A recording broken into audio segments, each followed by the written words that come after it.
Two nuclear superpowers. One shared agenda. If Donald Trump and Vladimir Putin ever truly aligned, global power wouldn't shift. It wouldn't shift, Intelligent. It would snap. Alliances would fracture across continents, reshaping decades of diplomatic balance. Europe would lose influence, caught between forces far larger than itself. The rules that governed the world since the Cold War could collapse overnight. And history would enter a far more dangerous chapter.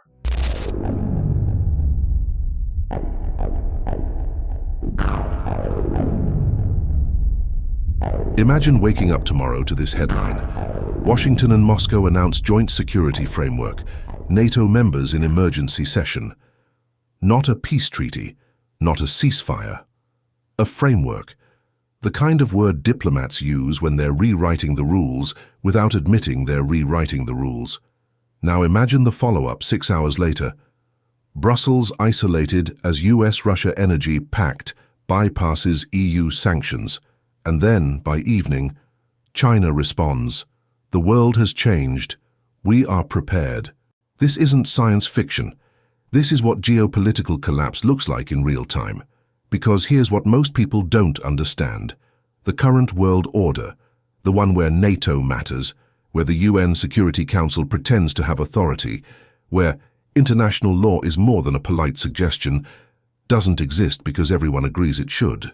It exists because the United States and Russia have spent 80 years on opposite sides of every major conflict, creating a strategic stalemate that forced everyone else to pick sides, build alliances, and play by a shared set of rules. But what happens when that stalemate ends? Not through war, through cooperation. What happens when Donald Trump, a president who's called NATO obsolete, praised Putin openly and suggested the U.S. might not defend allies who don't pay their bills, and Vladimir Putin, a leader who spent 2 decades methodically dismantling Western influence in Eastern Europe, the Middle East and beyond, decide they have more to gain together than apart? I'll tell you what happens. The world doesn't shift, it shatters. Alliances fracture overnight. Europe loses its security guarantee. China accelerates its own power plays. The Middle East becomes a chessboard for 2 players who've stopped pretending to care about the pieces. And institutions like the UN, NATO, the International Criminal Court, they don't collapse. They just become irrelevant. This isn't about whether you like Trump or Putin. It's not about politics. This is about what happens when 2 nuclear superpowers, controlling 90% of the world's nuclear warheads, dominating global energy markets, and possessing veto power over every major international institution, stop competing and start dealing. Because the scary part isn't that it's impossible. The scary part is how easy it would be. Stick with me for the next 15 minutes. Because what you're about to hear isn't speculation, it's scenario planning. The kind intelligence agencies run in classified war rooms. The kind historians will look back on and say, the signs were there, we just didn't want to see them. Let's talk about what the world looks like the day Trump and Putin decide to stop pretending they're enemies.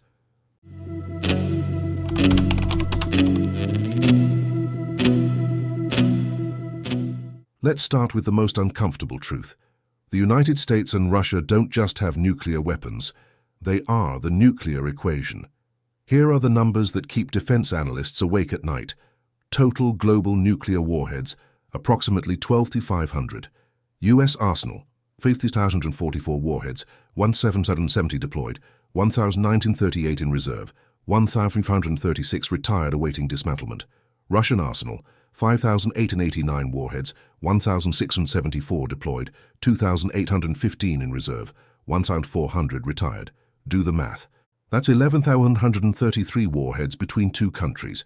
Everyone else, China, France, UK, Pakistan, India, Israel, North Korea, combined, roughly 1,370 warheads. Translation: the US and Russia control 89% of the world's capacity for nuclear annihilation. Now here's where it gets interesting. Every arms control treaty that's kept the world from nuclear war since 1945. It's built on one assumption, that Washington and Moscow are adversaries who need rules to prevent mutual destruction. New START Treaty 2010 limits each side to 1,550 deployed strategic warheads, expires February 2026, and both sides have hinted they might not renew it. INF Treaty 1987 banned intermediate-range missiles. The U.S. withdrew in 2019. Russia followed suit. Open Skies Treaty 1992 allowed surveillance flights to verify compliance. The U.S. withdrew in 2020. Russia withdrew in 2021. Notice a pattern? The architecture of nuclear deterrence is already crumbling. Not because of war, because both sides stopped seeing the value in constraints. And now imagine this. What if they didn't need the treaties anymore, because they weren't pointing the missiles at each other? Scenario: the grand bargain. It's 2026. New START expires. But instead of walking away, Trump and Putin announced something unprecedented. A joint strategic defense initiative. Not disarmament, coordination.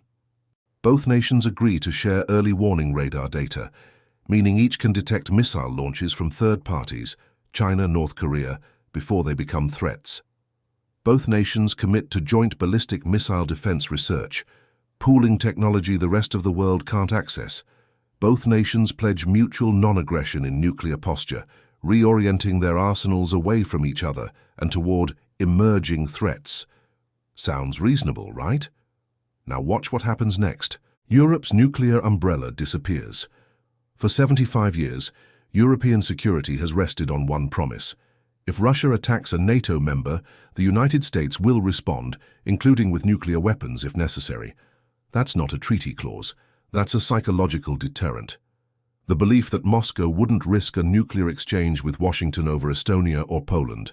But if Washington and Moscow are strategically aligned, if their nuclear arsenals are no longer aimed at each other, but at China or rogue states, or just kept in reserve for mutual security, that deterrent evaporates. Suddenly, Russia knows the U.S. won't launch nukes to defend Tallinn, because doing so would violate the new framework. And Trump, who's already questioned whether America should defend allies who don't pay enough, has the perfect excuse. We've moved beyond Cold War posturing. This is about global stability. Poland, the Baltics, Romania, they're on their own, and they know it. China's calculation changes overnight. Beijing currently operates under the assumption that any major conflict with the U.S., say over Taiwan, carries the risk of Russian interference or at least strategic opportunism. But if Washington and Moscow are coordinating, China suddenly faces a two-front nuclear dilemma, not in terms of war, but in terms of strategic isolation. Russia controls China's northern border, 4,209 kilometers of it. The U.S. controls the Pacific, where 90% of China's trade passes through waters dominated by the U.S. Navy. If those two powers align, even loosely, China's room to maneuver shrinks to almost nothing. So what does Beijing do? It accelerates everything, expands its nuclear arsenal from 500 warheads to 1,500 within 5 years, a projection already floated by the Pentagon. Pushes harder on Taiwan, betting that a U.S. Russia alignment means Washington is distracted. Deepens partnerships with India, ASEAN nations, even the EU, anyone who's nervous about a Trump-Putin axis. The result? Not stability, an arms race, the kind where everyone's building bombs because nobody trusts the new rules. The Middle East becomes a chessboard for two. Here's what the US and Russia already control in the Middle East: US military presence, bases in Qatar, UAE, Kuwait, Bahrain, Jordan, Syria, Iraq. Naval dominance in the Persian Gulf. Russian military presence, naval base in Tartus, Syria, air base in Khmeimim. Weapons contracts with Iran, Algeria, Egypt. Now imagine they stop competing and start coordinating. Iran gets a deal. Russian military tech, US sanctions relief, in exchange for regional cooperation. Saudi Arabia gets a deal. US security guarantees, Russian energy market access, in exchange for oil price stability. Syria gets carved up. Russia controls the coast. The US controls the eastern oil fields. Assad stays in power. Nobody pretends it's about democracy anymore. Israel, Turkey, the Gulf states, They don't get to play the US against Russia anymore. They negotiate with both, or neither. And if they can't offer something both powers want, they become irrelevant. Here's the thing about nuclear weapons. They're not just tools of war, they're tools of leverage. And for 80 years, the world has been structured around the idea that the two biggest nuclear powers would never cooperate. What happens when that assumption breaks? You don't get peace. You get a world where 89% of all nuclear firepower is controlled by two leaders who've decided the old rules don't apply anymore. And everyone else? They're just trying not to get caught in the blast radius. Here's the thing about nuclear weapons. They're not just tools of war. They're tools of leverage. And for 80 years, the world has been structured around the idea that the two biggest nuclear powers would never cooperate. What happens when that assumption breaks? You don't get peace. You get a world where 89% of all nuclear firepower is controlled by two leaders who've decided the old rules don't apply anymore. And everyone else? They're just trying not to get caught in the blast radius. Energy, sanctions, and the weaponization of everything.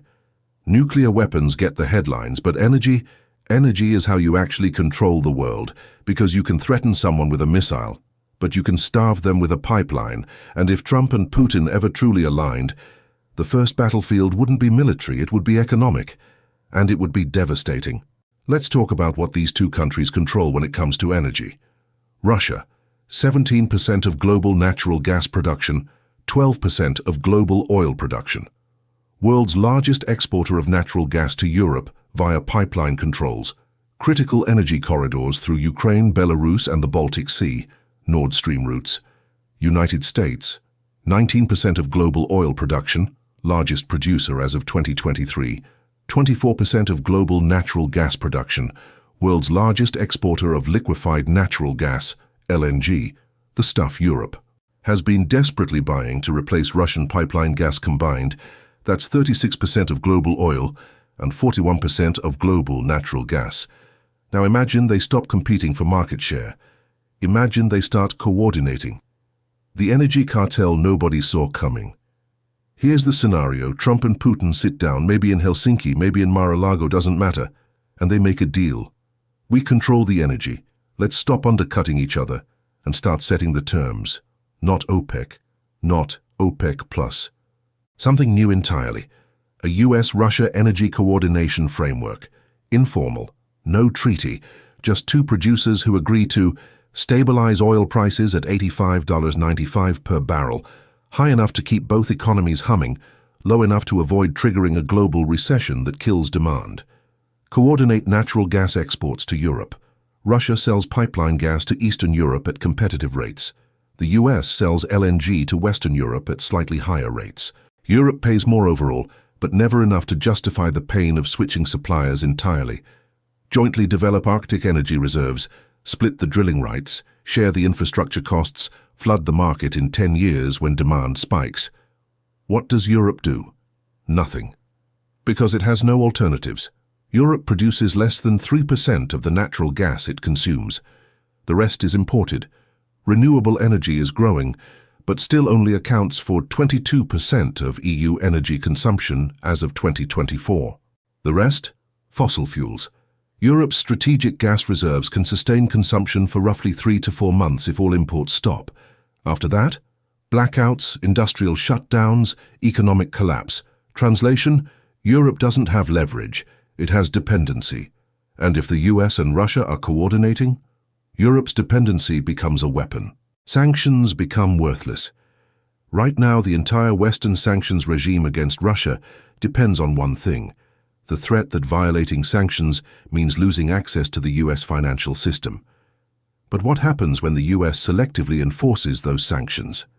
What happens when Trump says, look, we're not lifting sanctions officially, but we're also not going to penalize American companies for buying Russian aluminum, titanium, or uranium, because those are critical to our supply chains. Suddenly, sanctions have loopholes the size of freight ships. India and China already buy Russian oil at discounted rates, laundering it through third parties and reselling it to Europe. If the US stops pressuring them to stop, that flow becomes a flood. Turkey, UAE, Kazakhstan, countries that have acted as middlemen for Russian goods, no longer face consequences. They become permanent sanctions bypass hubs. European companies quietly start doing the same, not openly, just through subsidiaries, through joint ventures with American firms who suddenly have special exemptions. Within 2 years, Russian sanctions exist on paper, but not in practice, and the message to the rest of the world is clear. The rules apply, unless we decide they don't. The dollarization endgame. For decades, U.S. power has rested on one pillar above all others. The dollar is the world's reserve currency. Want to buy oil? Use dollars. Want to settle international trade? Use dollars. Want to access global capital markets? Use dollars. But that system only works if countries trust that the U.S. won't weaponize it arbitrarily. And if Trump and Putin align, that trust collapses, because suddenly the largest oil producer, U.S., and the second largest natural gas exporter, Russia, are coordinating outside the dollar-dominated system. Here's how it plays out. Russia and the U.S. agree to settle bilateral energy trades in a basket of currencies, rubles, dollars, yuan, even gold-backed instruments, not abandoning the dollar, just making it optional. Other countries see this and think, wait, if the U.S. is willing to trade outside the dollar with Russia, why are we still locked into dollar dependency? India, Saudi Arabia, Brazil, countries that have already experimented with non-dollar trade, accelerate the shift, not overnight, but steadily. Within a decade, the dollar's share of global reserves drops from 58% to 45%. That's not collapse, that's erosion, and it means the U.S. can't weaponize sanctions the way it used to. Because if countries can trade, borrow and settle debts without touching dollars, American financial penalties lose their teeth. The irony: Trump and Putin wouldn't even need to intend to kill dollar dominance. It would just be a side effect of their cooperation. Europe's nightmare, the winter that changes everything.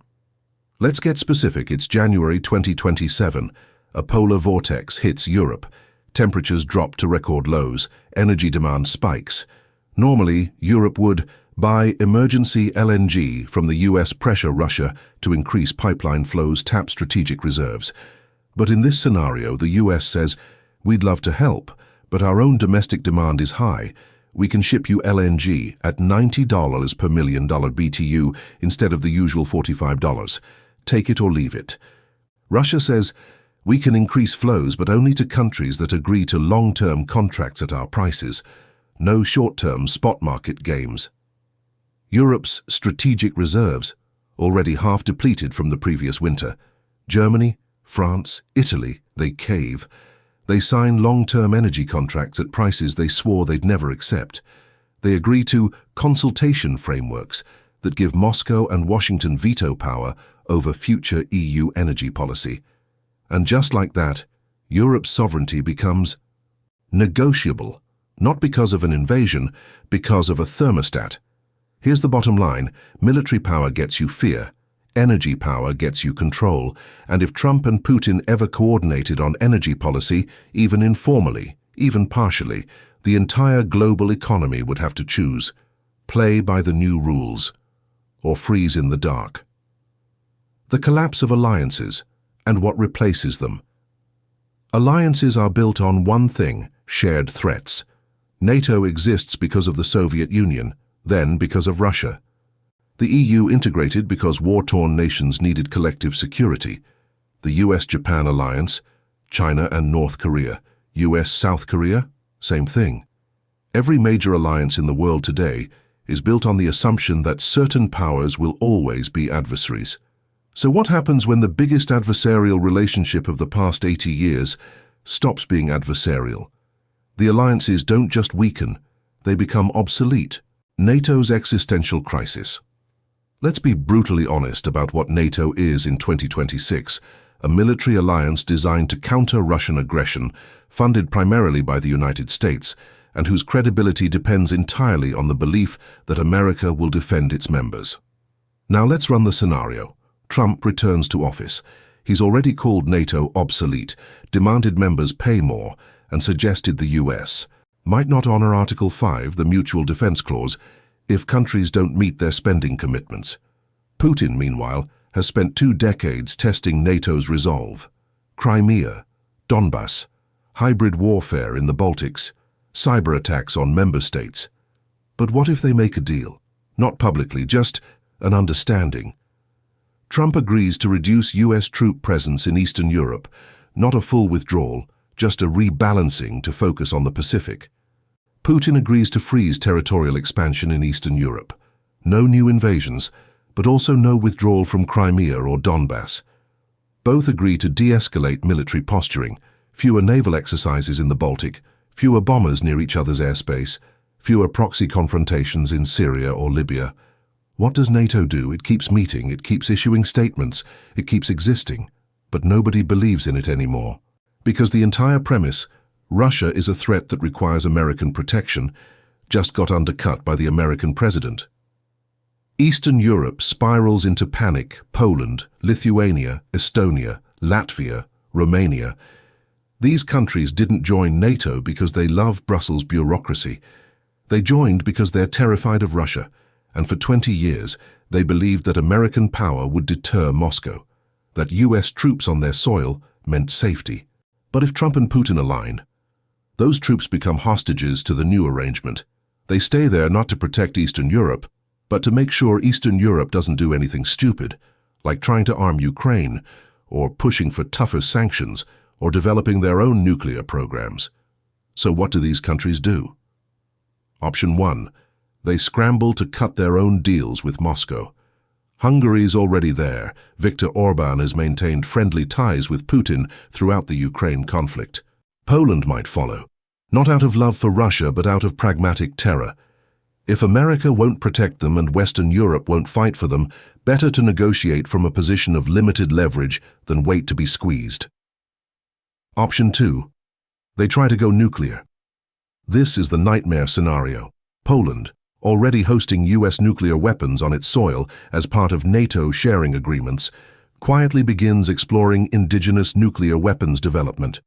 Not openly. Just research, dual-use technology, civilian nuclear energy programs that could be weaponized within 18 months if needed. The problem? That violates the Non-Proliferation Treaty. But if the U.S. isn't enforcing norms anymore, and Russia isn't objecting because it's coordinating with Washington, who stops them? Suddenly you have 5 or 6 new nuclear powers in Europe within a decade. Not because they want to be, because they're terrified. Western Europe splits down the middle: Germany, France, Italy, Spain. They're not on Russia's border. They don't face existential threats, but they do face economic reality. And that reality is, they need both US and Russian markets to survive, so they try to play both sides. France pushes for European strategic autonomy, a fancy way of saying we need our own military because we can't trust America anymore.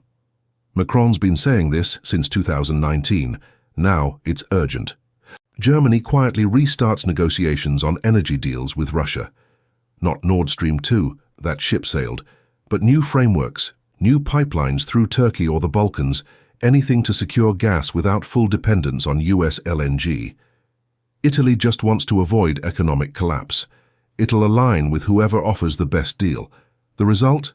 The EU doesn't collapse. It fractures, not formally, but into blocks. The Eastern Bloc, Poland, Baltics, Romania, paranoid, militarizing, trying to survive. The Western Bloc, France, Germany, Benelux, trying to maintain independence through economic hedging. The Southern Bloc, Italy, Spain, Greece, just trying not to go bankrupt again. And Brussels? Brussels becomes a post office where these blocs send angry letters to each other. Asia's power vacuum gets filled, fast. Here's what happens in the Pacific when the US starts coordinating with Russia. China stops waiting. For years, Beijing has operated under the assumption that any move on Taiwan would trigger US military intervention. Backed by Japan, South Korea, Australia, and possibly India. But if the US is distracted by a new partnership with Russia, if Washington signals, even quietly, that Pacific commitments are negotiable, China moves within 36 months. Not a full invasion. That's still too costly. But increased militarization of the Taiwan Strait, more naval patrols, more air incursions. Constant grinding pressure, economic coercion. cutting off Taiwanese exports to the mainland, blockading key ports, not war, just customs enforcement, diplomatic isolation, pressuring every country that recognizes Taiwan to switch recognition to Beijing, offering massive Belt and Road investments in exchange. And the U.S.?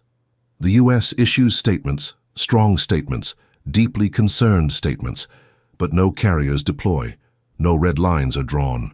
Because those resources are now being coordinated with Russia in other theaters. Japan and South Korea face the unthinkable. Both countries have defense treaties with the United States. Both rely on the U.S. nuclear umbrella for deterrence against North Korea and China. But if that umbrella closes, if the U.S. signals it's no longer willing to risk nuclear war with China over Taiwan or with Russia over Eastern Europe, why would it risk nuclear war over Seoul or Tokyo? So both countries face a choice. 1. Develop their own nuclear weapons. Japan has the technology. It could build a bomb in 6 months if it decided to. South Korea, 12 months, tops. 2. Cut a deal with China. Accept Chinese regional dominance in exchange for economic access and security guarantees. Basically become Chinese client states. 3. Try to form an independent Asian alliance. Japan, South Korea, Australia, India, Vietnam, countries nervous about China but abandoned by the US. The problem? None of them trust each other. Historical grievances run deep. And without American leadership, without someone to broker deals and enforce commitments, it falls apart. Here's the thing about alliances. They're not just agreements on paper. They're psychological constructs. The belief that someone will come to your defense, that you're not alone. And when that belief dies, when countries look around and realize the US is cutting deals with their biggest threat, they don't band together. They panic. They compete. They arm. They make desperate choices. Because the world isn't divided into good guys and bad guys. It's divided into those who have power and those who are terrified of not having it.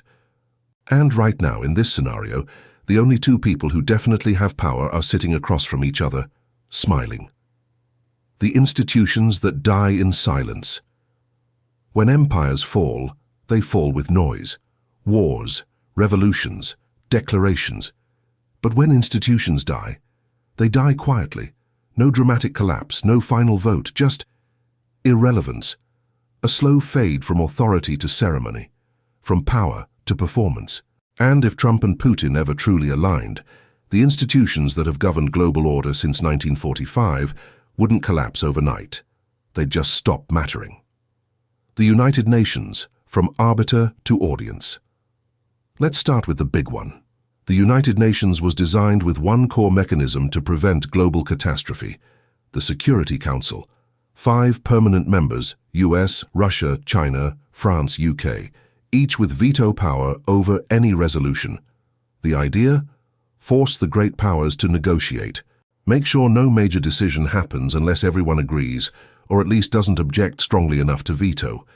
But that system only works if the great powers are competing, if they're checking each other, if they're using their vetoes to block each other's agendas. What happens when 2 of them stop competing? When the US and Russia start coordinating their votes? When they stop vetoing each other's resolutions and start jointly vetoing everyone else's? Here's what it looks like. Resolution condemning human rights abuses in Chechnya. US and Russia both veto. Not because America suddenly loves Putin's domestic policy, but because we've agreed not to interfere in each other's internal matters. Resolution imposing sanctions on a country for invading a neighbor. US and Russia both veto, unless the invasion threatens their shared interests. Then they pass a resolution together, and everyone else just complies.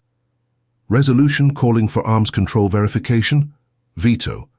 Because the new framework is bilateral, not multilateral. The UN doesn't get a seat at that table anymore. Within 3 years, the Security Council stops being a check on power. It becomes a rubber stamp for whatever Washington and Moscow decide together. And the rest of the world. The other 193 UN member states.